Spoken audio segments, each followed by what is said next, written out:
Selamat datang di channel Galeri Horor. Dalam video kali ini saya akan menyajikan sebuah kisah mistis yang tentunya kisah ini adalah kisah nyata. Seperti apa kisahnya?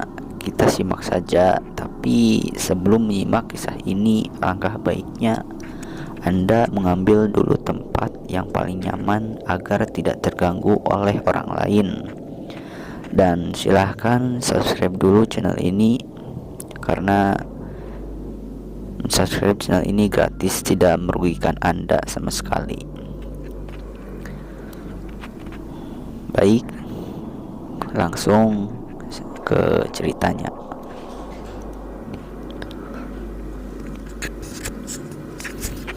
Peristiwa mengerikan ini dialami keluargaku beberapa waktu silam.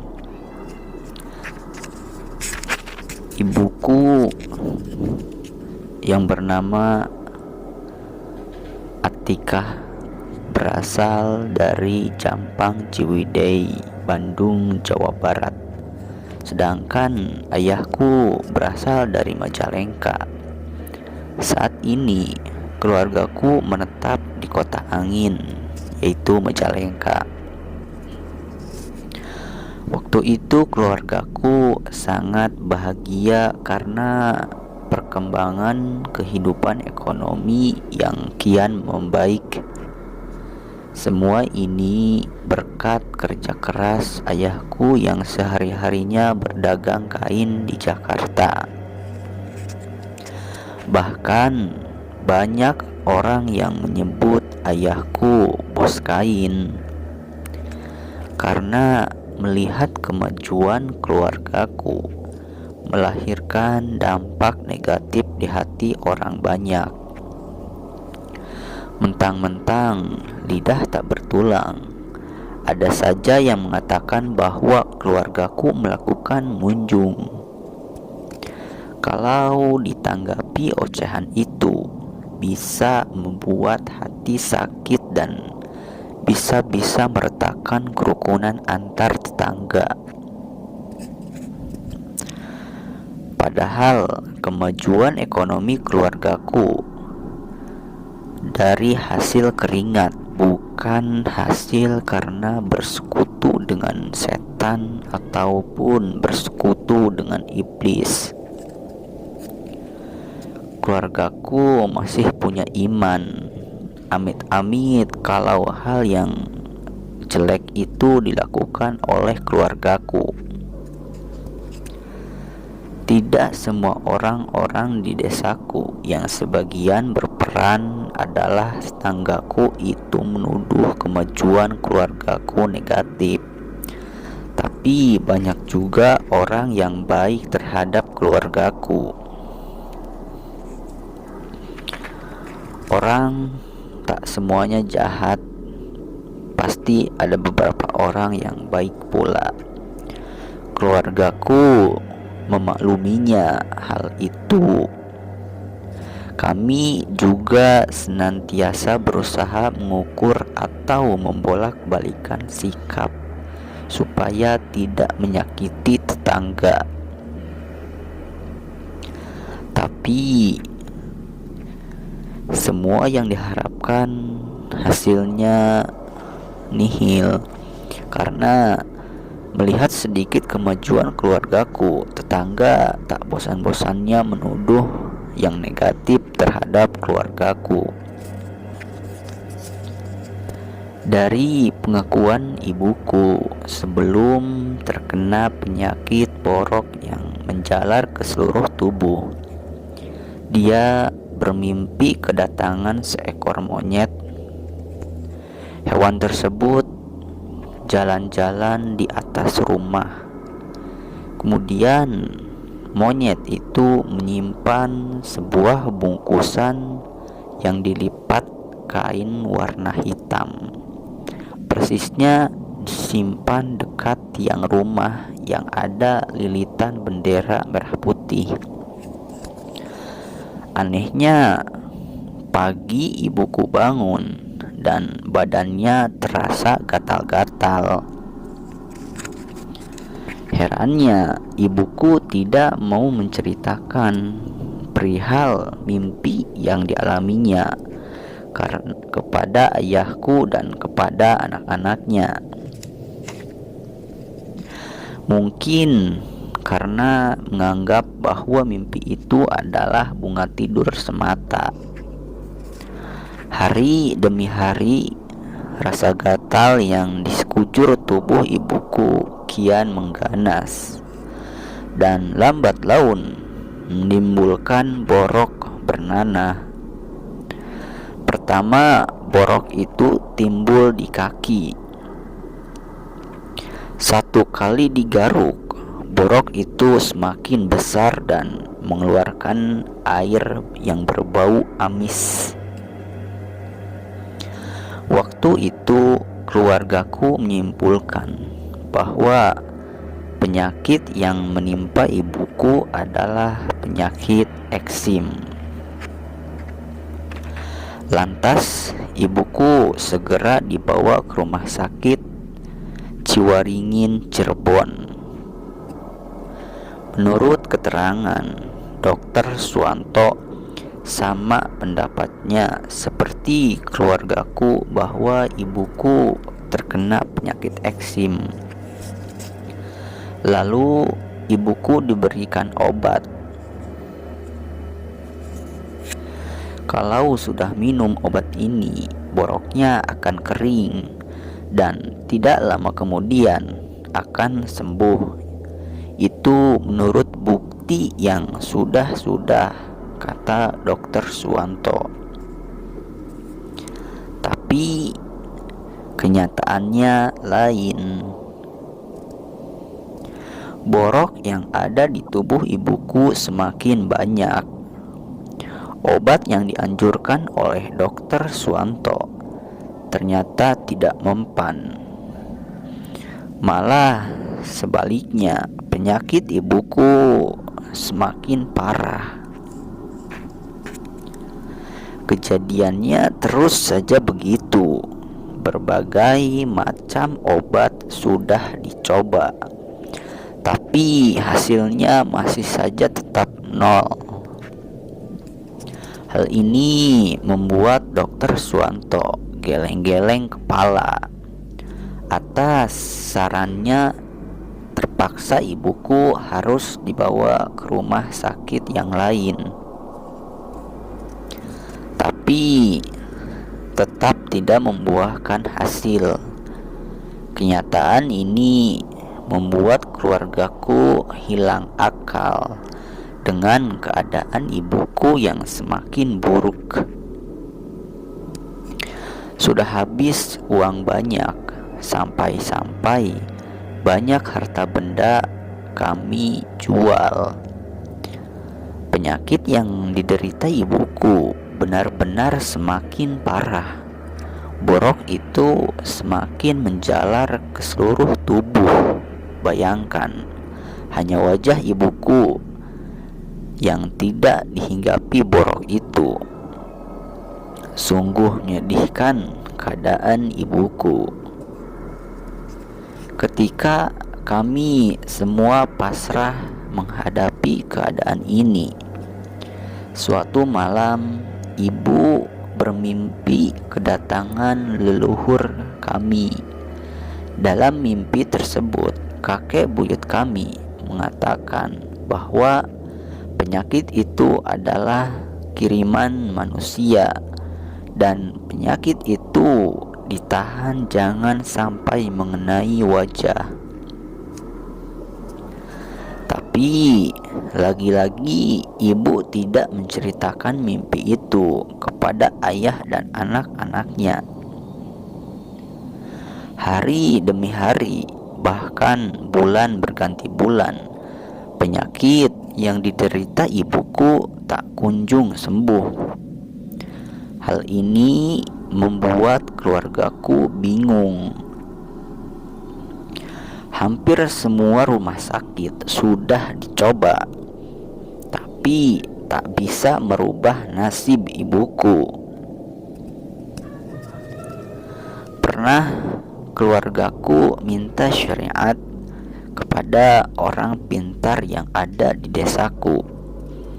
Sebut saja namanya Pak Hamid. Menurut hasil deteksinya bahwa penyakit yang diderita ibuku adalah penyakit kiriman orang lain. Orang itu masih saudara keluargaku sendiri.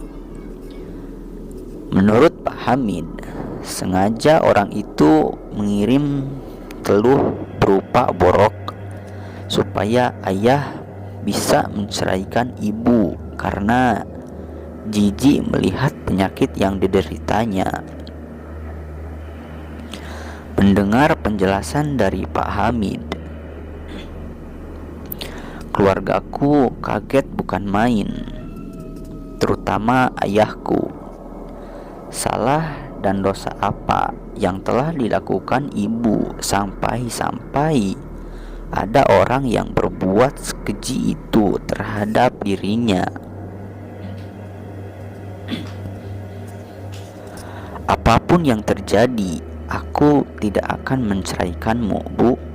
Biarlah kita hadapi bersama kenyataan ini, kata ayahku dengan nada sedih.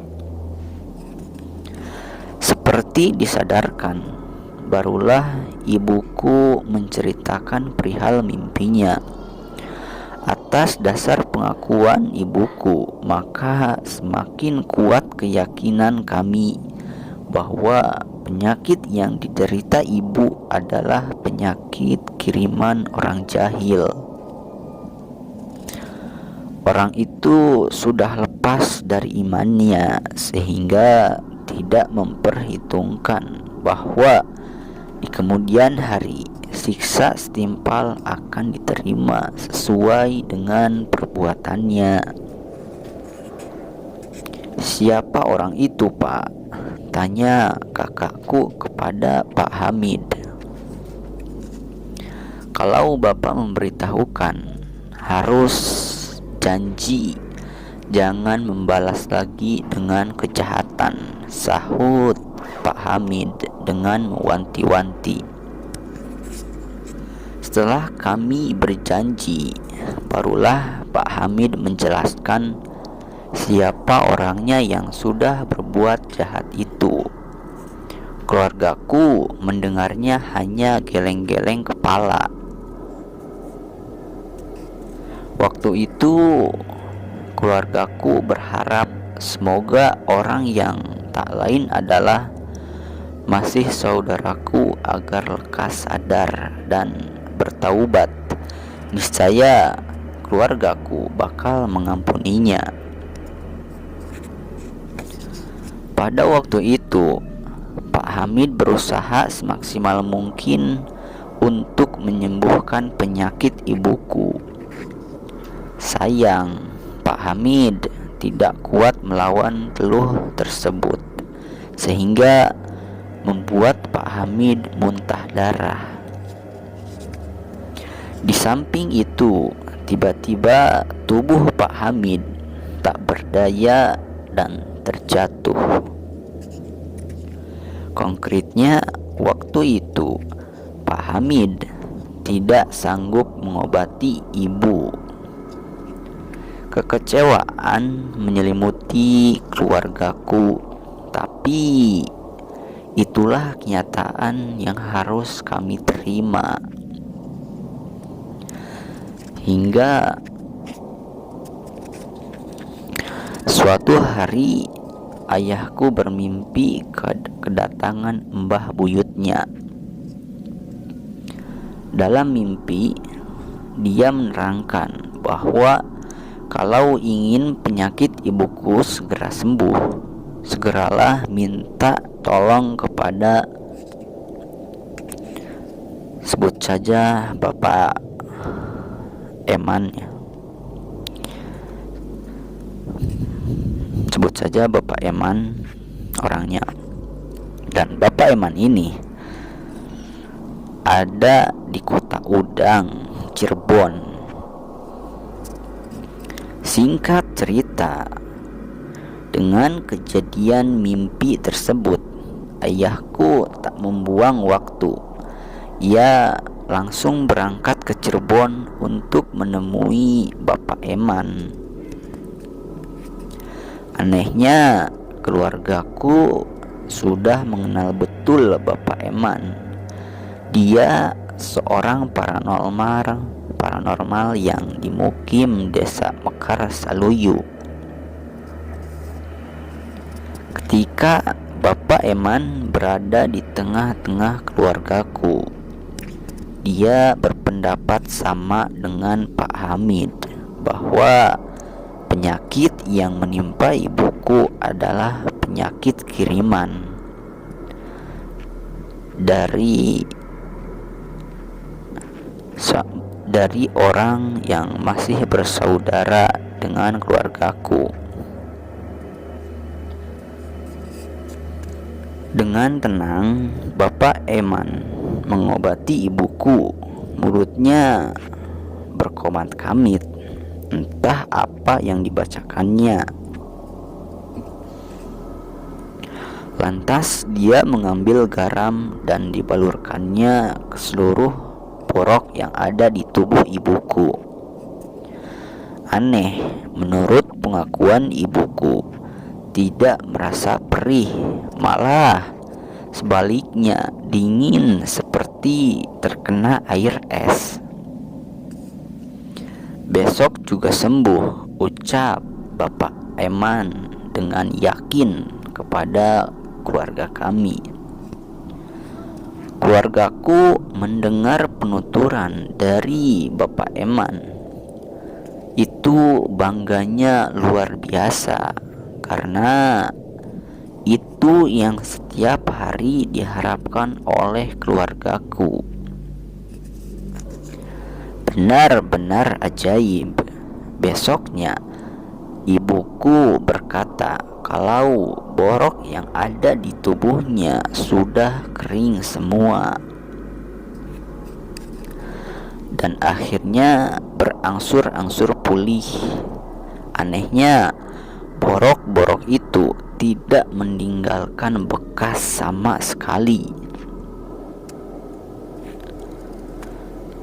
Menurut ibuku, malam ketika sekujur boroknya dibaluri garam, ia bermimpi kedatangan seekor monyet. Si monyet tersebut mengambil bungkusan hitam yang berada di atap rumah, seperti semula sebelum ibuku terkena penyakit. Monyet itu menyimpan bungkusan dan sekarang monyet itu mengambilnya dan membawanya pergi. Mungkin itu pertanda berakhir penyakit yang diderita ibuku.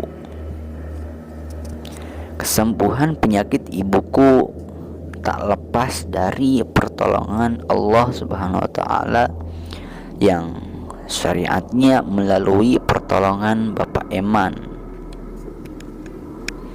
Betapa bersyukurnya keluargaku melihat kesembuhan ibuku.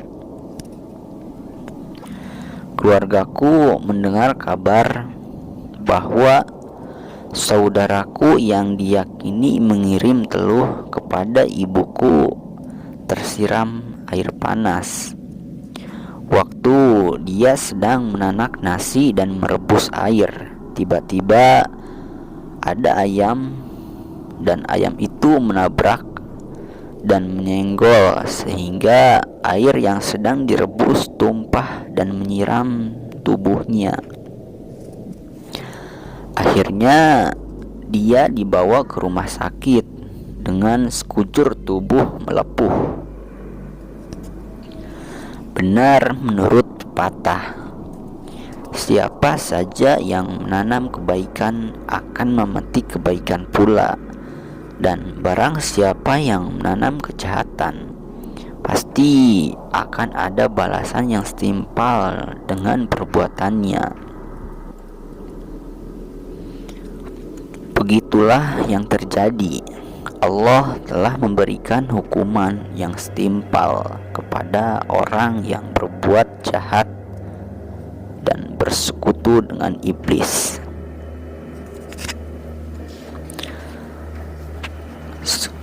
Kurang lebih ceritanya seperti itu, dan terima kasih sudah mendengarkan kisah ini. Dan dari kisah ini banyak sekali dari kisah ini banyak sekali yang harus diambil hikmahnya dan harus dibuang yang negatifnya. Untuk teman-teman yang mempunyai cerita horor dan barangkali mau dibagikan ke channel Garli Horor ini, bisa kirim lewat email, dan emailnya sudah dicantumkan di deskripsi ya.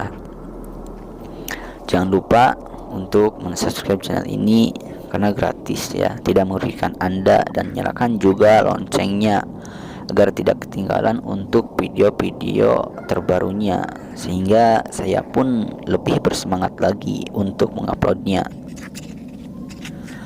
Apabila ada perkataan yang kurang enak didengar, mohon maaf sekali untuk dimaafkan, dan saya mohon doa dan dukungannya dari teman-teman agar channel ini bisa makin maju terus ya. Segitu dari saya. Wassalamualaikum warahmatullahi wabarakatuh.